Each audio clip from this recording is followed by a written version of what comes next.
Welcome to the Fifth Star Podcast. I'm Jamie. And I'm Albert. And this is a podcast where we're trying to find our next 5-star movie. And when we find that movie, this podcast will self-destruct. Dun, dun, dun, dun, dun, In 5 dun. seconds. So on this episode, we are reviewing the original Mission Impossible movie, 1997, because this weekend, the final Mission Impossible is coming out, Right. and it's going to be the end of an era. It's, Maybe. yeah, what, They're just 30 going to years? replace him with a girl and then it'll be... No, it's not going to be the same without Tom Cruise. You can only have Mission Impossible with Tom Cruise. And so we are in preparation of that. We're going to review the first movie today. Yep. And then for next week, we're going to review the final movie and do a ranking of all of them. Nice. And see where that fits with all of them. I'm excited. We both secretly wrote down what we rated this movie. And we're going to guess what we think each other gave it. Yep. Jamie, I think you gave it 3.5 stars out of 5 stars. 3.5? Yep. Okay. I guess I'm wrong. I think you gave this movie... I'm awesome. This is hard because I know it's nostalgic for you.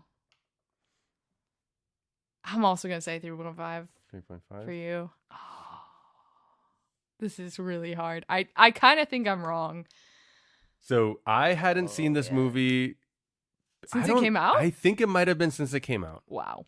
I don't know if I rewatched. I've definitely rewatched parts of it. I don't know that I sat down and watched the whole thing again. Wow. Since it came out. So I just I've never did that. watched any of them. Yeah, that's right. You hadn't seen any of them. So this being your first Mission Impossible, what Yeah. did you think? So, mixed Okay. because I get why it's iconic, Why is that? especially for like its time, Uh-huh. because all of the tropes that I've seen in other things are just kind of copying this, I Mhm. think. Yes. And so that's really cool to kind of see like the origin of some of these tropes, you know, Spy thriller especially type things. yeah, and it's pretty, you know, at this point overdone, the whole him coming down on strings Hmm. and like doing little ballet moves. That was very just iconic Mission Impossible. Hmm. Me having not seen any of them, I was like, I already know, I know this Yeah. at least. Hmm. Going into it, it was very interesting because it's 1997. 1996. Oh, sorry, Even earlier. 1996. Mhm. And the technology is so funny. Like when he is on the airplane and they pull out the tiny little TV, I was just cracking up. And I'm and sure this at was the like time, high tech stuff I'm at the sure time. at the time you're like, whoa, he's got his own little TV on an airplane. That's Yeah. crazy. Or like on the Um, watch, you know, you oh my have like the gosh. camera. Yeah. I So some mean, of it's so funny and kind of gimmicky. It's more advanced than the Apple Watch because I don't think you get full video on the Apple Watch, right? Oh, maybe. I actually don't know. I don't have one. Yeah, I don't know but- either. I think all of the tech, the masks, all of that stuff is very, you know, iconic. I'll say right off the bat, really quick, really cool stunts, Hmm. really cool, you know, action sequences. Mhm. I thought it was really cool how, you know, basically all of it was practical, right? This was pre-CGI for the most part. So it Um, was, well, we can talk more in depth later, but there was CGI and Oh. decent amount of some CGI, yes. Okay, never mind. some of the I take that sequences. back. But I do think it feels because so much of it is still mixed with the practical, it doesn't feel CGI. I guess so. Yeah. But the plot was kind of boring. It was a bit predictable, like I predicted the ending. Hmm. And no character development. Big red flag for me. So anyway, so that's just my very quick little punchy notes about my overall Okay. experience of the movie. So I think I'm glad you appreciated the most important parts of what will make Mission Impossible Yeah. the franchise that it is now, Oh, which is cool action and great stunts. and I will say the tension was built really well. Yes. The tension was great.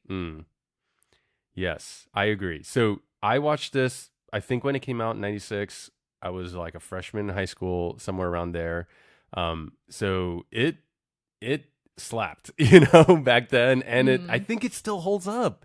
I just watching it again, a few nights ago, I was really impressed with how it still sucks you in.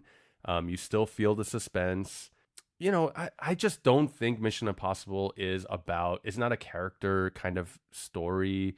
It's kind of like a superhero, that you just kind of follow through different I disagree. missions. Okay. But that's also because I have watched the first 4 now. Oh, yeah. So, and they do it way better. Okay. In the later That's movies. That's fair. I mean, and I have seen all of them. I'm going through a rewatch. And they do continue storylines and backstory and some of that stuff. But the context of when this movie came out is that, decades before there was a TV show. Yeah. And so they're kind of leveraging some of that stuff. Yeah. And so I think that's kind of important context. Now, I didn't grow up with the TV show at all, so I went to it totally cold. But I do think like when Brian De Palma, who did direct this, did this, he did it with the context of the original show in mind. That makes sense. So, very early on, some stuff happens that really what was supposed to happen was they were supposed to have the original crew from the show, like in the movie. Oh, wow. And then essentially like killed them off, like all in the beginning. Hmm. And that was meant to be like a passing of the torch to like Tom Cruise and kind of the new like, modern day like generation of Mission Impossible. But everyone in the original cast was basically like, we don't want to be a part of this because you're not paying respect to like the original character. Right. So they basically like hated the movie. And so anyone who was like a fan of the original show apparently hated when this movie came out. And you said that's interesting. And you said it was predictable. Yeah. And we'll talk about that more in the end. But it wasn't predictable at the time. And maybe you're right because maybe it's using tropes that I've now become used to because of this movie. Like some of the tropes I am very familiar with. Yeah. And maybe at that time, those tropes didn't exist. That could very well be Yeah, possible. I mean, I do think that the kind of spy thriller stuff isn't totally new to Mission Impossible. Right. There's been a legacy of those kind James of movies. Bond is older. Yeah, James Bond. But also, one thing I really liked about this movie, watching it now, like when I first saw this, I didn't have the kind of film context of film history. Right. But watching it now, what I see Brian De Palma doing is I see him kind of like doing a lot of homages to like Hitchcock. It felt like some of the framing, like those really low extreme angles of different characters. You have like certain those crazy Dutch angles. Yeah.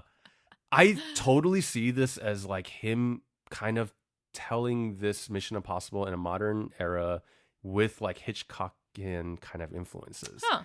Like the vault scene. Like, I don't think this is a spoiler because like most people are familiar with it. But one of the things that he can't do is like you can't touch the floor and all these kinds of things, but you also you can't make noise, right? And so essentially that whole sequence is like done silently. Yeah. And to me, that's like very Hitchcockian, to be able to pull that True. off and still build that tension. So the silence builds the tension. Yeah. And in an era when, modern day, like, everything's about being loud, being flashy and all this kind of stuff. Here, he's like really taking the time to build the suspense with these longer shots and, everything as small as a bit of sweat rolling down his glasses, is just like building so much tension with no noise, no music. Mm-hmm. And I just think that's so like well done. Yeah. So I really appreciated, I think, what Brian De Palma brought to this. I also thought that the movie was darker than I remembered. It wasn't the kind of like glitzy, pure popcorn, like blockbuster action film that I think the modern movies are. It almost had a more noir vibe. Yeah. Like Blade Runner. Yeah. It was even a shot that I was like, whoa, that looks like Blade Runner. Mm-hmm. Yeah. And so I think these things are like being very intentionally done by Brian De Palma. I mean, I love Scarface, the 80s remake that he did. It's one of my favorite movies. So I really like him as a filmmaker. And I think I think at the time I didn't know who he really was. And so I just watched it as an action movie, Mm-hmm. But watching it now, I think I appreciate it even more. So apparently this is the first movie to ever have a release over 3,000 movies in the US. So this is like kind of a big deal movie. It's like a really important one. And this is the first movie that Tom Cruise actually did with his own production company. So whoa. Yeah. Like it was kind of a risk, I guess, like he's, throughout the 80s and 90s, he becomes a super movie star, right? And then decides to start a production company Whoa. It and felt he really picks high this. budget. Yeah. Because especially the restaurant scene Mm, with the water. yeah. How did they do that? Okay. That had to be So practical, right? it was practical. Okay. And so the original budget for this was like maybe 30-40 million or something like that, and it was when Tom Cruise got involved in producing it that he actually upped the budget because he Wow. wanted to do the things practically. And with the restaurant scene, they built like basically a fake restaurant on a soundstage. They had actual water, Yeah. and then they had Tom Cruise like really under those tanks, and then they were like, okay, I'm gonna count 3 2 1, and then you have to like jump out of there, otherwise you're just gonna get totally destroyed by all these like gallons of water just like falling on your head with glass and all that stuff. And he's like, wait, so is it 3 2 go or 3 2 1 go?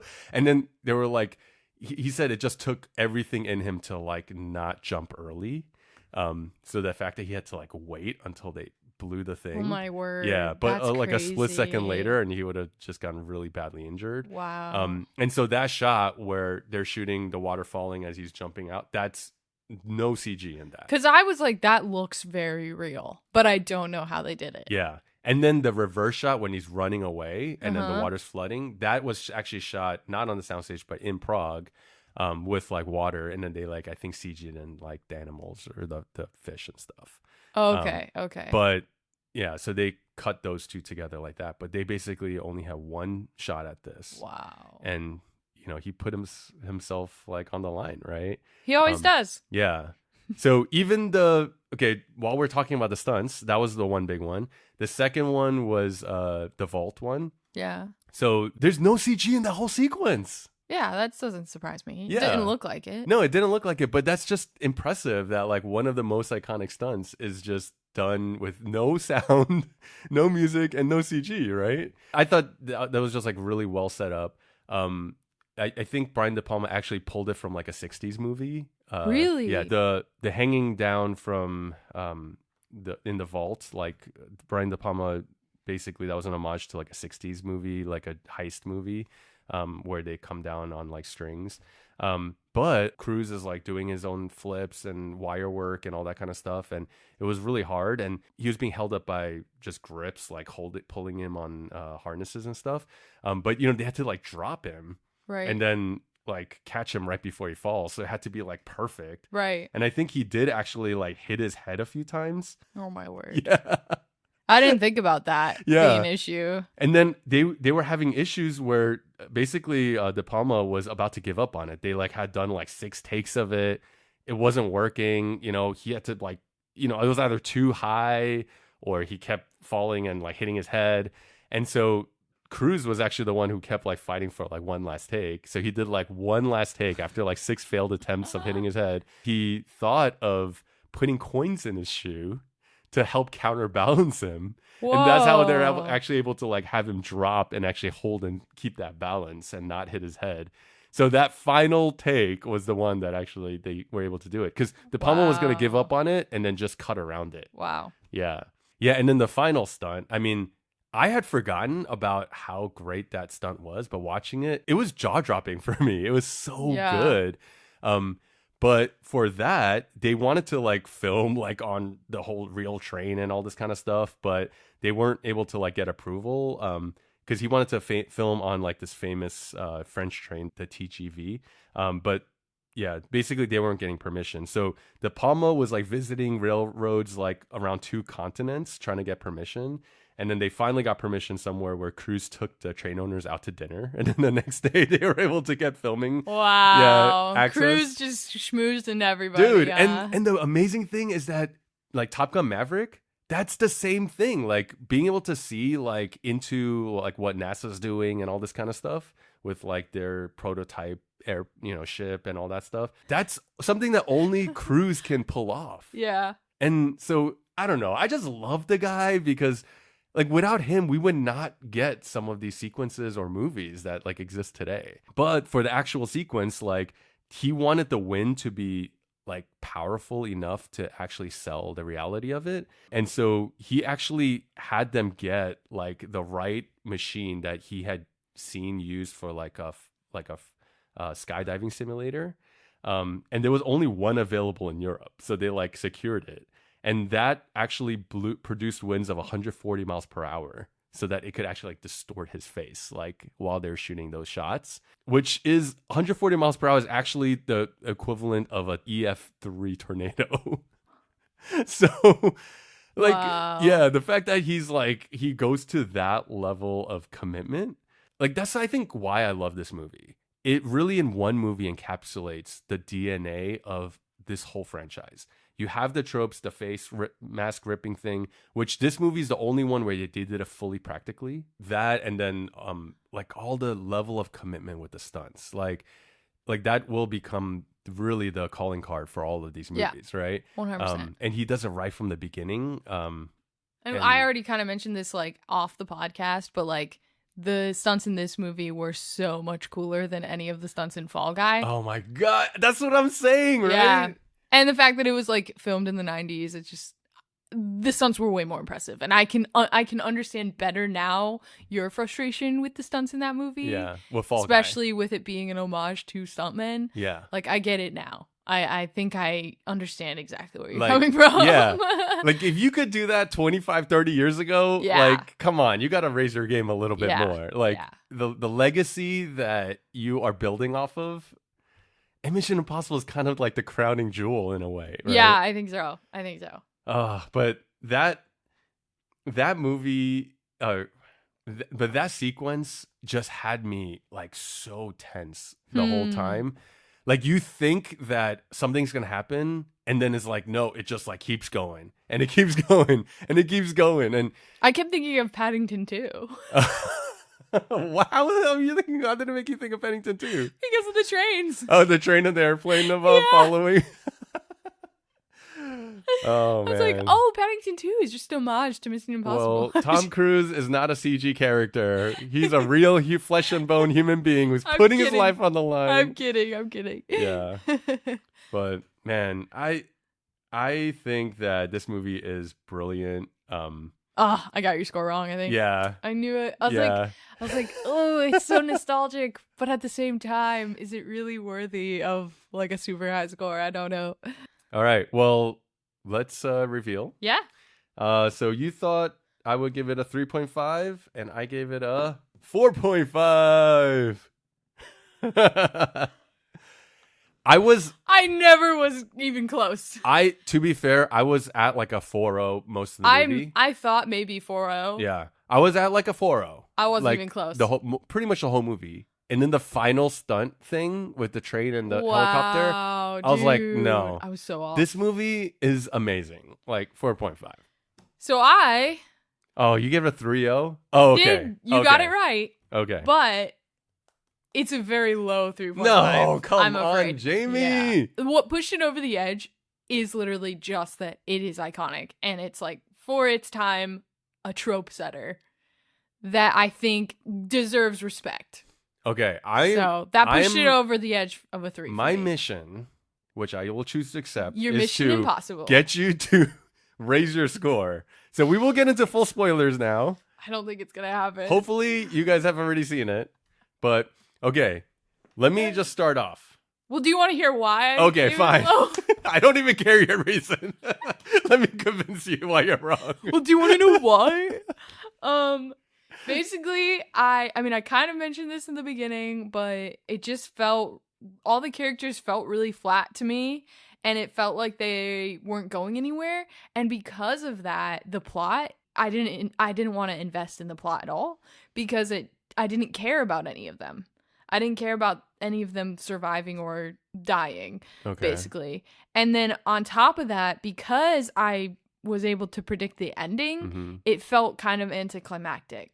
Meaning that Jon Voight was the bad guy. Yeah, because he basically, as soon as he finds the Bible, I figured it out with him. Okay. Because when there's like a dream sequence at the very beginning, after Jon Voight first dies, that he sees him like a dream almost come back into the apartment. Yeah. and he's like soaking wet and Yeah. stuff. And I was like, oh, This is there's suspicious. a chance that Jon Voight survived because Mhm. no body, not dead. Yeah. I always stand by that. Yeah. And so I was like, there's a chance he's actually still alive. And then with the mole being told to us, I'm like, okay, the mole has to be a character that we've already met. Yeah. Otherwise, it's For sure. not fun. So then I was like, maybe it's him or it's the wife. Mhm. I was like, it's one or the other.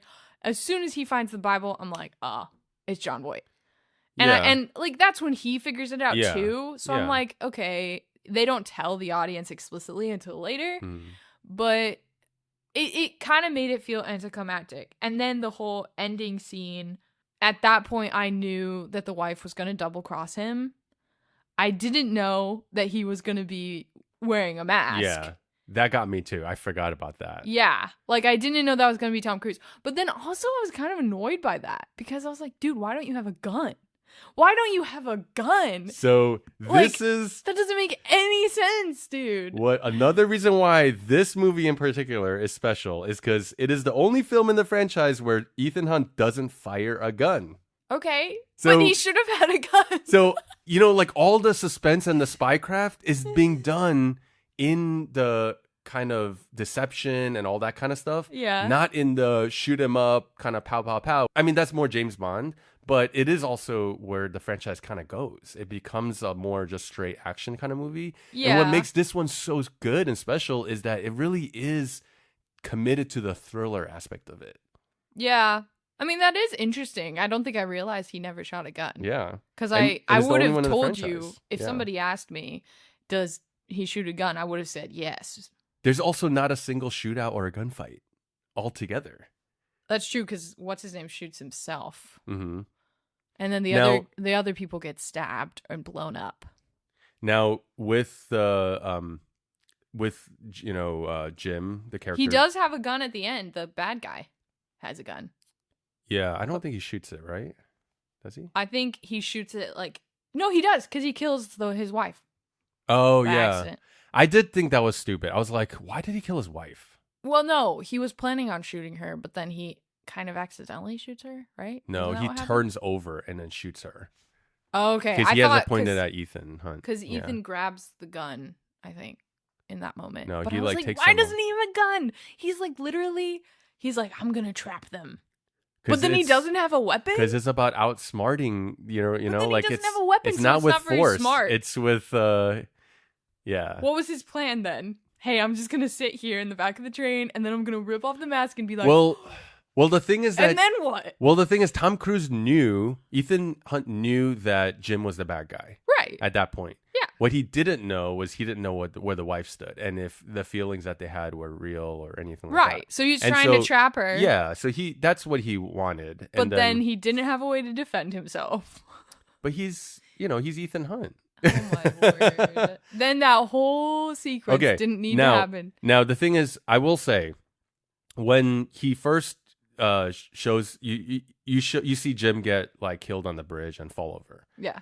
Immediately, I was like, okay, yeah, he's faking it, and it's he's the bad guy. But I also remember, I know that while I don't remember the details of this movie, I had seen this before, so I was Yeah. like, 100%, that could just be my brain being Right. like, oh, You're you already recalling, know the right. story, yeah. So I didn't think that part was predictable. I thought that the reason why it ultimately is supposed to work, right, is the context matters. That character is actually a good guy in the original series. And so that's the big reason why the original cast just Got mad. hated this movie. Yeah, people Interesting. walked out. That's fascinating. Yeah, and they cast Jon Voight because Jon Voight was like I don't even know that he had played a bad guy or something, but he was like the guy that they were going to cast to be like, no one's going to ever think that he's going to be the bad guy, you know, Yeah. like he's the mentor. And the original like source material. So I think that moment becomes genuinely shocking Okay. for like the original audience. That's a good point. The whole like switcheroo and the face swaps and entrapping each other and all that, and like all of that stuff is very much like because of this movie. Mission Impossible franchise plots are really built around that whole thing, and this Yeah. sets the template. I haven't seen the original show, but like probably that's a big part of the way the show is. I think the show is probably less actiony and more like of all of that spycraft, Right. kind of Right. tricking and deception. But yeah, like so I think the predictability of it is probably more a function of us seeing it 30 years later. Yeah. Now, I also thought like cinematography wise, like I already mentioned, like some of the shots that are super low angle, like very kind of Hitchcock, but there's some great sequences, like a whole POV thing when he's going to the gala, right? Yeah. And then they mark the spray and on the hair and do the infrared glasses and all that. Like I thought like that was like really well done. And then there's the whole thing when they're going down to the elevator while he's in disguise to like set up the camera. But they're showing like from outside the elevator shaft as they're passing through walls, and then like there's a shot where it follows them and it goes up, and like all of that is like from outside the wall. Like so, I thought just even the cinematography is like really well done. The coolest shot was the giant the super wide of the train, and then zooming into the window was insane. Yeah. And I was like, how did they do that? I guess they used a miniature, or did they CGI that? I don't know. So that whole train sequence, like a lot of the cutaways and stuff, like they're doing on soundstage or on a real train with but the super like the wide big of the winds train and stuff. Yeah, but other things like they're using ILM. No, ILM actually did a lot of CG work so that like, train for the is background CG and stuff. No, I think the train might be real. But the background, maybe like when it's moving. No. That's not what I'm talking about. The establishing shot. Oh yeah. That zooms into the window.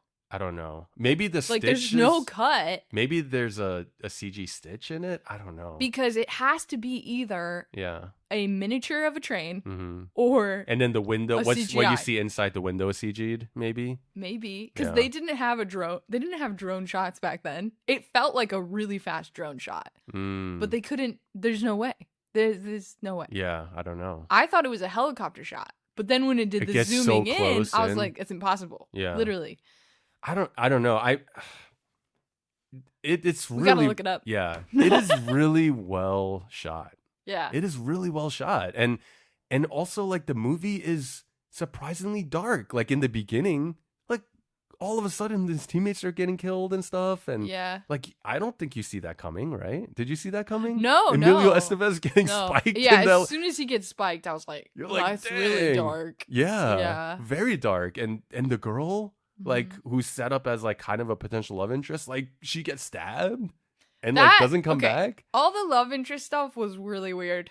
It was so confusing and difficult to follow because he like in that very opening scene is like being really weird with Jim's wife at the very beginning, and then after he dies it gets even weirder, and their whole relationship is so odd. It doesn't feel romantic to me. It just felt weird, like they're awkward. There was no chemistry if that's what they were going for. I thought they had chemistry. Apparently, I just thought it was awkward. Apparently, in the original script, it was supposed to actually be like a scene of like a love triangle, and that was supposed to be like kind of part of the setup. Ew, yeah, I don't like that. Yeah, I know. But I think it's smart that they took that out of it. Yeah, because he never kisses anyone, right? Well, what's weird is that in the opening sequence, like the credit sequence, you see them kiss on the bed, but in the movie, when you get to that scene, she turns away and they don't kiss. And I think I missed that. Yeah, it's really fast because it's like a quick montage as the title is coming up. And then in the actual scene, when it happens, like they don't, or at least they don't show it. She turns away. Yeah. Right. Now the implication is that they maybe still got like hooked up or whatever. But I don't know. I didn't mind it. I thought they had genuine chemistry, so I thought it still worked. Also, like John Voight is so much older than her. Yeah. And he's Tom Cruise. Yeah. And he's young Tom Cruise, right? But he's short more haircut. Powerful. He's more powerful because he's like the boss. So yeah. But, this is also, when you have young, kind of brash Tom Cruise, like he has that kind of Maverick Top Gun energy character, which I really liked seeing. Like in the newer ones, like he's so different in the next two. yeah, but He's really different in the second one, and then he's really different in the third one. Like each movie, he's like a completely different person. yeah, The and consistency is not there. I will say that. and I think the franchise is trying to figure out what it wants to right. be. And starting at the fourth, and we'll talk about this next week when we go to the ranking, Right. but it does change and kind of level out. But I think in the newer ones, like they do have fun moments, but I think him overall, maybe he's because he's older, he's more of a serious character. And Mhm. maybe because of the backstory, and he's more like, scarred, has more of that baggage from all those things that have happened in the past. And you kind of see that on his face. But in this one, like you have that just kind of wide-eyed, naive, like rebel maverick type of thing. Yeah. And so I see that. I really enjoyed that kind of freshness of that character to start off the franchise. Yeah. Um, When he yeah. grabs her and is like questioning her after she returns from the apartment at like Yeah. 4 a.m., mhm. that felt immediately, I thought of It's a Wonderful Life. Jimmy Stewart shaking. Oh, shaking. his phone. Yeah. I was like, dude, why did men do this in old movies? It's so aggressive. They were trying to shake some sense into the woman, Oh my gosh. But also, fun fact, before Tom Cruise got the role, other people who were considered and in the running: George Clooney, He could have done it. Bruce Willis. He could have done it. Yeah, but Bruce Willis, he was doing He was Die already Hard. known for Yeah. stuff. Um, He was also kind of old for it, maybe. I don't know that. I think Bruce Willis is maybe too gruff. Yeah, he was to probably too play old Ethan for it. Hunt. I agree. I think George Clooney could have done it. John Travolta. No. Yeah. Immediately no. Although back then, I think John Travolta was more of a heartthrob. No, it's his voice. Wrong Yeah, voice. that's true. Nicolas Cage. Nope. That'd be horrible. Ray Fiennes. That could be interesting. That would feel James Bondy. Yes, agreed. And not really Yeah. like action like the way Mission Mhm, Impossible is. mhm. I don't think Ray Fiennes could have carried the franchise. He could have been a great in James that Bond, way. though. I agree. Mel Gibson. No. And Jean-Claude Van Damme. Who's that? He's like a 80s, 90s, like kind of martial arts American. I don't know if he's Huh. American, but yeah, like kind Interesting. of action star. Yeah. Don't he did know. like, Don't oh know. man. Oh, you don't know Jean-Claude Van Damme. Sorry. I have to make her watch Bloodsport. Let me know what Sounds Jean-Claude horrible. Bloodsport. Let me know what Jean-Claude Van Damme movie we need to review that needs to be Jamie's first JCVD movie. Whoa. Yeah. It's a lot of letters. He has a long name. Well, But, yeah. I don't know. Come on. I think this movie deserves some more love than a 3.5. I don't. 4.0? Do I I see felt a like 4.0? me giving it 3.5 was being- giving it no! love. Oh my god. Like I said, I felt like I was being generous. And Oh. honestly, I went back and forth because I was like, should I be true to my subjective view and just give it a 3? Because honestly, when I was done with it, I was like, that felt average. From my- Average? After you saw that final stunt sequence? But That took it from a 4.0 to a 4.5. That alone. so my favorite scene was the vault scene. That was also great. I think the vault scene was like perfectly executed, Yep. tension perfectly ramped up. Mm-hmm. I loved it. Yeah. Last sequence, little too long. I know you disagree. It was too But it long for just- me. I got a little bit bored. I was like, okay, I You need got them to. bored when? Before or after the helicopter razor's about to slit his face off? It was too much, and I knew. I don't know. Oh, man. They just kept going with it, and I was like, this is very long, and I needed to like. I felt like the pacing of that stunt and those sequences was too stretched out, whereas the vault, it was just perfectly paced for me. Like, I mean, the vault each sequence is moment- also really long. yeah, like each layer of tension like kept me like very invested. Yeah. But with this one, it kind of felt like, okay, now the helicopter is attached to the train. Okay, now the helicopter's going through a tunnel. But And it didn't you feel- think that the helicopter was just going to explode? Yeah. So I when thought it it goes- should have. Yeah, but that's what makes Because the it helicopter great. would not have fit in that tunnel. No way. It was in the tunnel. In the tunnel.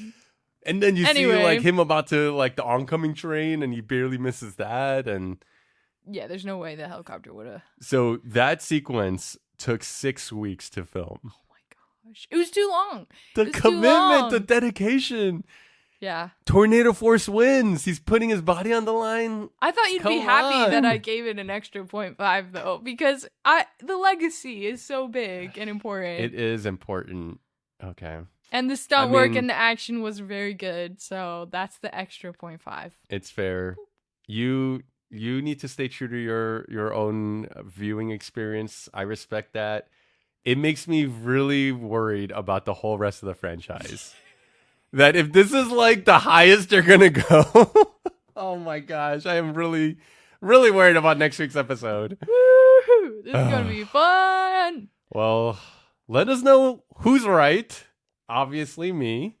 Obviously, no one is gonna agree with you. Let us know your subjective opinion. I mean, I just think like no one has not seen this movie yet. Like, I think the fact that you're seeing this in 2025 is probably what's making it a 3.5. That's like what's so interesting is how did I not see it for so long as Yeah. a film student? Now I'm watching them all, and it is really crazy watching them back to back to back as we jump through time. Because there are many years between So many. the early ones. There's even. 10 years between 1 and 3. Yeah. 10 years. So just that alone, you can see how, and each different director and a full new cast. It's just like, it feels like I'm watching completely separate movies each Mhm. time. Yeah. Well, Anyway, next week will be fun. yes, it will. So follow us Mm-hmm. so that you can see next week's episode. And you can follow us on YouTube, Spotify, Letterboxd, or Apple Podcasts. Yep. And join us next week as we continue our quest for the 5th star.